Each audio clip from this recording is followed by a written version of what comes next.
Oke, bismillahirrahmanirrahim. Assalamualaikum warahmatullahi wabarakatuh. Selamat pagi. Oke, pada pertemuan kali ini kita akan membahas tentang ikatan kimia ya. Tapi sebelum kita memulai pembelajaran, ada baiknya kita mengucapkan basmalah terlebih dahulu. Bismillahirrahmanirrahim. Oke, berikut ini adalah standar kompetensinya, kemudian tujuan pembelajaran kita kali ini. Langsung aja. Ikatan kimia. Nah, apa sih itu ikatan kimia? Nah, ikatan kimia ini adalah ikatan yang terjadi antar atom atau antar molekul. Dengan cara apa? Dengan cara menerima elektron atau melepaskan elektron, atau dengan cara penggunaan pasangan elektron bersama, gitu ya. Oke, nanti kita akan jelaskan lebih lanjut. Oke, apa sih tujuan dari ikatan kimia? Nah, ikatan kimia ini bertujuan agar terjadi pencapaian kestabilan unsur. Nah, suatu unsur dikatakan stabil apabila elektron valensinya 2 menurut kaidah duplet ya, atau elektron valensinya 8 menurut kaidah oktet. Nah, di mana unsur-unsur golongan lain cenderung ingin mencapai keadaan stabil dengan membentuk konfigurasi elektron stabil seperti gas mulia. Oke, nah jadi yang dipakainya di sini adalah elektron gas mulia ya, golongan 7A. Oke, di mana untuk gas mulia itu sendiri ada He, neon, argon, kripton, xenon, radon ya. Nah, di mana He ini jumlah elektron valensinya 2, kemudian Ne jumlah elektron valensinya 8. Nah, ini kan berarti oktet ya, 8. Ar juga 8, kripton juga 8, xenon juga 8, radon juga 8 gitu ya. Nah, kenapa sih yang dipakainya adalah gas mulia? Karena gas mulia ini adalah golongan 8A. Golongan yang apa? Yang inert ya, yang suka bereaksi dengan unsur lain, sehingga yang dipakai di sini adalah gas mulia. Oke. Kemudian aturan oktet. Nah, menurut Lewis, gas mulia itu mempunyai konfigurasi penuh, yaitu konfigurasi oktet dan konfigurasi duplet gitu ya. Nah, unsur-unsur lain dapat mencapai konfigurasi oktet dengan melepaskan elektron valensinya atau menyerap elektron tambahan. Nah, contohnya di sini ada logam dan non-logam ya, di mana untuk logam itu berarti dia melepaskan elektron. Contohnya di sini ada Na. Nah, Na itu kan nomor atomnya 11 ya. Nah, 11 Na berarti kalau misalkan kita buat konfigurasinya berarti 2, 8, 1. Nah, agar mencapai kestabilan, maka satunya ini harus apa nih? Nah, harus dilepas elektronnya, sehingga apa? Na plus elektron. Jadi di sini Na plusnya adalah 28 gitu ya. Oke, kemudian Cl. Nah, untuk non logamnya di sini ada Cl. Cl itu kan nomor atomnya 17 ya. Nah, berarti gimana konfigurasinya? 2, 8, 7. Nah, ini kan 7 ini gimana nih? Supaya mendekati oktet berarti harus apa? Harus menangkap elektron gitu ya. Jadi, nah 287. Nah, Cl plus elektron menjadi Cl min. Berarti Cl min itu kan 288 gitu ya. Berikut ini adalah contohnya, nanti kalian bisa baca sendiri. Lambang Lewis. Nah, lambang Lewis ini adalah lambang atom disertai elektron valensinya. Lambang Lewis unsur gas mulia menunjukkan 8 elektron valensi yang terbagi dalam 4 pasangan. Lambang Lewis unsur dari golongan lain menunjukkan adanya elektron tunggal atau elektron yang belum berpasangan. Nah, berarti dalam unsur lain itu dia elektronnya ada yang belum berpasangan ya. Kemudian lambang Lewis ini dinyatakan dengan menuliskan lambang atom. Lambang atom dikelilingi oleh sejumlah titik atau garis untuk menyatakan elektron valensinya. Jadi kalian bisa lihat periode 2 dan periode 3 1A Li. Nah, Li ini kan berarti nih ya, ini titiknya ini adalah Lewisnya ya, titik Lewisnya yang menyertakan elektron valensi. Kemudian Be, ini titiknya juga di depan dan di belakang ya. Kemudian B, C, N, O, F, dan Ne, dan seterusnya. Oke, jumlah elektron valensi suatu unsur sesuai dengan golongan unsur tersebut. Berikut ini adalah peranan elektron dalam ikatan kimia. Nah, untuk mencapai kestabilan bisa melalui pembentukan senyawa, bisa senyawa ion ataupun senyawa kovalen. Nah, senyawa ion itu dengan cara apa? Perpindahan elektron atau serah terima elektron, yaitu unsur yang satu melepaskan elektron membentuk ion positif, sedangkan unsur lainnya menangkap elektron yang dilepaskan unsur pasangannya membentuk ion negatif, sehingga terbentuklah ikatan ion. Nah, sedangkan senyawa kovalen yaitu dengan cara apa? Penggunaan bersama pasangan elektron, yaitu dua unsur atau lebih menggunakan pasangan elektron bersama sehingga membentuk ikatan kovalen. Ini sama aja ya. Nah, ikatan kimia ini dia ada ikatan ion, ikatan kovalen, ikatan logam. Nah, ikatan kovalen ada ikatan kovalen tunggal, ada ikatan kovalen rangkap 2, ada ikatan kovalen rangkap 3, ada ikatan kovalen koordinasi. Kita bahas satu persatu. Ikatan ion. Nah, ikatan ion ini adalah gaya tarik-menarik listrik antara ion yang berbeda muatan.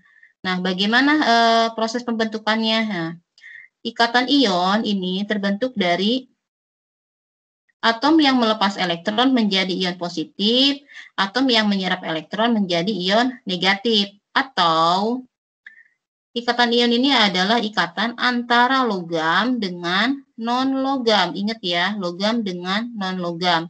Contohnya di sini ada Na dan Cl. Na-nya di sini adalah logam, Cl-nya adalah non-logam, gitu ya.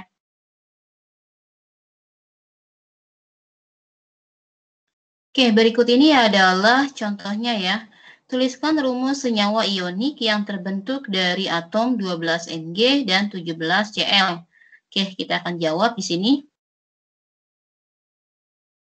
12 Mg. Nah, 12 Mg berarti konfigurasinya gimana? 282, kemudian 17 Cl.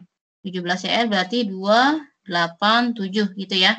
2 ini adalah elektron valensinya. Nah, supaya stabil berarti gimana nih? Nah, Mg ini harus melepas atau menerima elektron. Nah, berarti biar mencapai oktet harus apa? Dilepaskan elektronnya. Kemudian yang Cl berarti harus apa? Menangkap elektron gitu ya. Oke, berarti Mg gitu ya. Mg reaksinya ya, Mg2+ ditambah dengan 2 elektron. Mg-nya itu kan 282 ya. 282 sedangkan Mg2+ itu berarti apa? 28 gitu ya. Oke, kemudian Cl. Nah, Cl ini kan berarti Cl plus elektron menjadi Cl-. Cl-nya kan 287. Sedangkan Cl-nya berarti 288 gitu ya. Nah, kita akan buat struktur Lewisnya untuk Mg. Mg kan elektron valensinya ada 2 ya. Oke. Kita buat sini titik Lewisnya. Kemudian di sini titik Lewisnya. Nah, karena ditambahkan dengan Cl ya.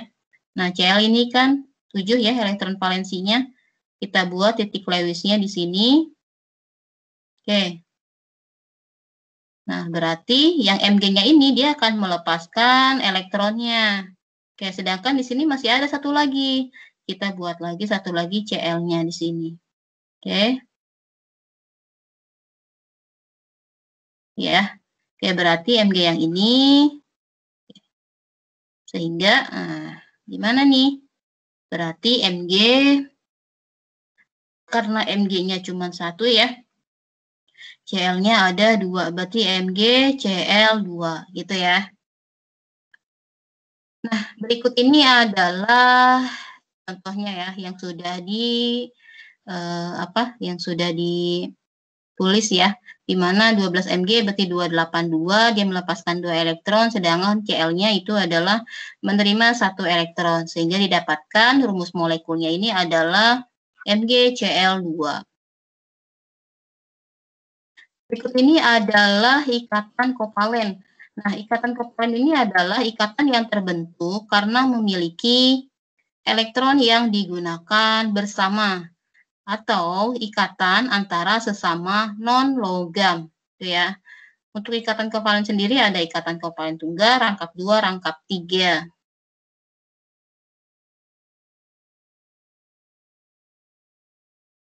Berikut ini adalah contohnya, nanti bisa dilihat. Kemudian, nah, ikatan kovalen rangkap 2 dan kovalen rangkap 3. Nah, apa sih yang membedakan ikatan kovalen tunggal, rangkap 2, dan rangkap 3? Ini kita bisa lihat, ikatan tunggal, di sini dia ikatan yang menggunakan sepasang elektron. Nah, itu namanya ikatan tunggal. Sedangkan ikatan rangkap 2 itu dia menggunakan 2 pasang elektron. Sedangkan rangkap 3 berarti dia menggunakan 3 pasang elektron, gitu ya. Ini contohnya untuk ikatan rangkap 2 itu ya. Kemudian di sini rangkap 3. Contohnya. Tuliskan pembentukan ikatan kovalen dari senyawa berikut. Nah, atom C dengan H membentuk molekul CH4. Oke, mungkin ada yang tahu nomor atom C berapa?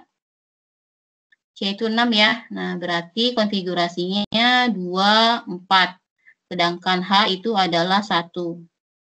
Nah, untuk mencapai kestabilan berarti gimana? Ini masih kurang 4 ya, sedangkan yang H ini berarti masih kurang berapa? 1 ya untuk mencapai duplet. Nah, berarti C, kita buat struktur Lewisnya. Nih. Kita buat titik Lewisnya di sini ada 4 ya, karena kurangnya 4. Oke, karena bereaksi dengan H itu kan 1 ya. Nah, ini kan karena masih ada nih, masih ada yang kosong, maka kita buat lagi H-nya. Oke, gini ya. Jadi hasilnya C, nah kita buat pakai garis aja di sini. Sehingga rumus molekulnya itu adalah karena C-nya 1 berarti CH4 gitu ya. Nah, ini yang sudah ditulis. Nah, 6C berarti dia membutuhkan 4 elektron untuk mencapai stabil, 1H berarti membutuhkan 1 elektron untuk mencapai stabil. Nah, ini yang berikatan ini disebutnya dengan PEI ya. PEI, pasangan elektron ikatan. Ini rumus molekulnya berarti CH4. Kemudian ikatan kovalen rangkap 2. Contohnya di sini adalah pembentukan O2. Pembentukan O2 berarti O dengan O ya. Gimana? O ini konfigurasinya 2, 6. Berarti kalau untuk mencapai stabil berarti membutuhkan apa? 2 elektron lagi. Oke, kita buat di sini 6 ya ininya ya. 1, 2, 3, 4, 5, 6. Ini juga 1, 2, 3, 4, 5, 6. Nah, berarti di sini yang berikatan yang ini ya, pasangan elektron ikatan atau PEI. Sedangkan yang tidak berikatan itu disebut dengan PEB, pasangan elektron bebas gitu ya. Ini karena apa yang berikatan yang ini, nah berarti kita buat garis 2 di sini. Ini kan karena 2 ya. Berarti rumus molekulnya adalah O2. Jadi dia menggunakan 2 pasang elektron bersama. Kemudian ikatan kovalen rangkap 3, contohnya yaitu pembentukan N2. Pembentukan N2 di sini berarti konfigurasinya 2, 5. Oke, untuk mencapai oktet atau mencapai 8 berarti dia membutuhkan 3 elektron untuk mencapai stabil. Kemudian kita buat di sini struktur Lewisnya, di mana N di sini kita buat ya. Kalau kita hitung kan 8 ini, 1, 2, 3, 4, 5, 6, 7, 8 ya. Nah, karena 3 yang berikatan kita buat 3 garis nih, berarti rumus molekulnya N2. Kan 3 pasang elektron bersama, gitu ya. Oke, selanjutnya adalah perbedaan dari ikatan kovalen tunggal, rangkap 2, dan rangkap 3 ya.